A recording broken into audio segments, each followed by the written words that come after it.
मेरे सभी सम्मानित साथियों को मेरा सादर प्रणाम।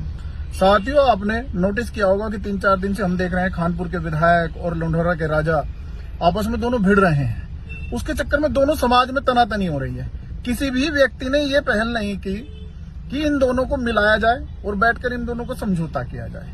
इसमें पहल में हमारा समाज सामने आया है और इसकी एक तैयारी की गई है, जिसमें हम आज उमेश कुमार जी से मिले और उनसे बातचीत की, जिन्होंने हमारी बात को माना।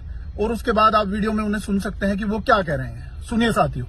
आज हमारे उत्तर प्रदेश के और उत्तराखंड के ब्राह्मण सभा और ब्राह्मण समाज के लोग मेरे कार्यालय पर मिलने लगातार आ रहे हैं।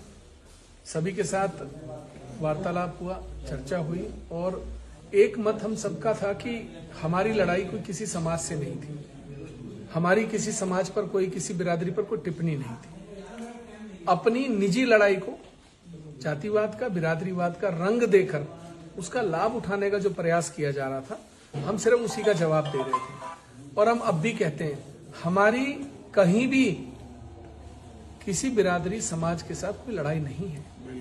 हमारी लड़ाई थी हमारे माँ के सम्मान की।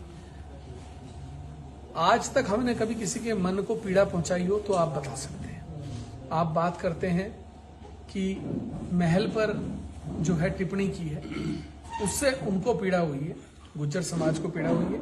तो मेरा कहना है कि अगर आपको ऐसा लगता है, प्रणव सिंह की बात नहीं कर रहा मैं, ना देवयानी की कर रहा हूं, उनके साथ मेरा विवाद है और निजी विवाद है, रहेगा। लेकिन अगर समाज को ये लगता है कि मेरे महल के कोई अपशब्द बुरा लगा है, उसके लिए मैं माफी मांगने को तैयार हूं, सार्वजनिक माफी भी मांगता हूं। लेकिन एक बात मुझसे वादा करे गुज्जर समाज कि मेरी मां को जिस आदमी ने रखेल कहा, भागी हुई औरतकार, मुझे नाजायज औलाद कहा, तो वो भी माफी मांगे, उससे भी माफी मंगवाएं। अगर उनको इतनी पीड़ा है तो उतनी ही पीड़ा मुझे भी है। कोई महल, कोई रियासत, कोई जमींदारा किसी मां से बड़ा नहीं हो सकता। किसी की मां का अपमान आप सार्वजनिक करा नहीं सकते। जो वीर कौमें होती हैं, जो बहादुर कौमें होती हैं, वो महिलाओं का, वो माओं का सम्मान करते हैं, उनके लिए वीर गति को प्राप्त होते हैं। और आप तो वैसे भी कहते हो कि हम शूरवीर हैं, हम वीर कौम हैं। तो वीर कौम है, कब से लोगों की माओं को रखेल और भागी हुई औरतें कहने लग गए?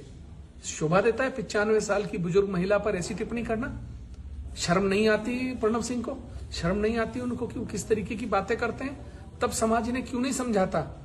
इस समाज को इस बात पर ध्यान देना होगा कि किसी की व्यक्तिगत निजी लड़ाई में घुसकर उसे बिरादरी की लड़ाई ना बनाई जाए। बिरादरी सबकी है। आप अपनी बिरादरी लाओगे, मेरी भी बिरादरी आएगी, मेरा भी सर्व समाज है। मैं किसी एक बिरादरी का नेता नहीं हूं, ये बात ध्यान रखिएगा। मैं सर्व समाज का नेता हूं। महापंचायत आप कर सकते हैं, हम भी कर सकते हैं। मैं ये कहना चाहता हूं कि जो एक हमने मीटिंग कॉल की थी 31 जनवरी की लक्सर कार्यालय पर, उसे हम सबने अभी समाज ने बैठकर निर्णय लिया कि उसे हम स्थगित कर रहे हैं। और अगला निर्णय उसके संबंध में जो भी होगा, हम आपको सोशल मीडिया के माध्यम से, फोन के माध्यम से, अन्य माध्यम से उसके संबंध में आपको अवगत करेंगे।